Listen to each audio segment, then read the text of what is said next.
أهلا بيكم. اليوم يلا بينا نديروا واحد الرحلة للبداية ديال كل شيء. غادي نرجعوا للوراء باش نفهموا داك السر الكبير ديال الوجود ديالنا. غادي نشوفوا كيفاش واحد الفكرة اللي كتبان سهلة ولكن هي قوية بزاف من واحد الكتاب اللي قلب نظرة العالم للأحياء كتقدر تجاوبنا على أكبر سؤال كيطرح راسو: علاش أصلا كاينة الحياة؟ الكتاب اللي كنهضروا عليه هو الجين الأناني لريشارد دوكنز. وهذا ماشي أي كتاب، لا هذا بحال شي ثورة في التفكير. تخيلوا تباعوا منه الملايين ديال النسخ في العالم كامل، وراه قلب الموازين وبدل الطريقة باش بزاف ديال الناس كيشوفوا المعنى ديال الحياة براسها.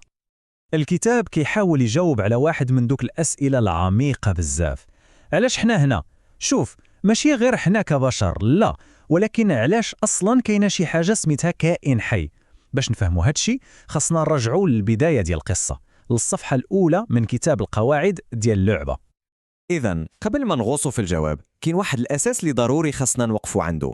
هي الفكرة اللي نقدروا نقولوا هي الموتور ديال هادشي كامل، الفكرة العبقرية ديال تشارلز داروين. الفكرة ببساطة هي البقاء للأصلح، ولكن ردوا البال ماشي بالضرورة الأقوى. الأصلح هنا هو اللي كيعرف يتأقلم، اللي كيعرف يلعبها مزيان في المحيط ديالو وكيولد كتر. يعني الكائنات اللي عندها شي صفات واعرة كتخليها تعيش مزيان وتكتر، ديك الصفات هي اللي كتبقى وكتنتشر مع الوقت. هذا هو القانون ديال اللعبة. يلا دابا شدوا معايا، غادي نرجعوا بالزمن بعيد بزاف. كنتكلموا على ملايير السنين قبل ما تكون شي حاجه سميتها حياه. تخيلوا معايا كيفاش كانت الارض في ديك الوقيته، عالم فيه غير الكيمياء وصافي بلا بيولوجيا. وهذه هي النقطة المهمة بزاف اللي خاصنا نشدوها مزيان. هادشي كامل اللي كنشوفوه اليوم، التعقيد العجيب من أصغر حشرة حتى الإنسان، راه بدا من أبسط حاجة ممكن تخيلوها. والو تقريبا غير شي درات صغيرة كتدور في واحد الشوربة كونية. العلماء عطوها واحد سمية زوينة، الشوربة البدائية.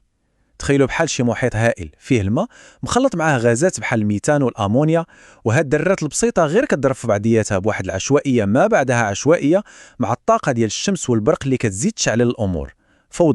فوضى كيميائية بمعنى الكلمة. ولكن من قلب هاد الروينة كاملة وقعات واحد الحاجة اللي قدروا نسميوها معجزة، ولكن ماشي معجزة خارقة للطبيعة، لا، كانت غير صدفة كيميائية بسيطة، ولكن هاد الصدفة هي اللي بدلات كل شيء للأبد. شوفوا، قبل ما نوصلوا لديك القاعده ديال البقاء للاصلح ديال الكائنات الحيه، كان واحد القانون اخر ابسط منه كيحكم اللعبه: البقاء للثابت. شنو كيعني هذا الشيء؟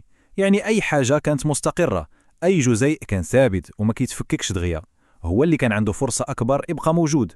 بحال الا قلتي في الكون الثبات والاستقرار هو اول شكل ديال النجاح. إذن باش نلخصوا القصة كيفاش مشات، بدينا بديك الشهربة ديال الذرات، ياك؟ من بعد الجزيئات اللي كانت ثابتة هي اللي بقات غالبة، ومن بعد ملايين وملايين السنين ديال التصادمات العشوائية وقعت ديك الصدفة اللي كتبان مستحيلة. تخلقات واحد الجزيئة ماشي بحال الآخرين، عندها واحد القدرة اللي ما كانتش عند حتى شي حاجة قبل منها. وهنا فين واقع الانفجار الكبير. هذه هي اللحظة اللي بدلات كل شيء.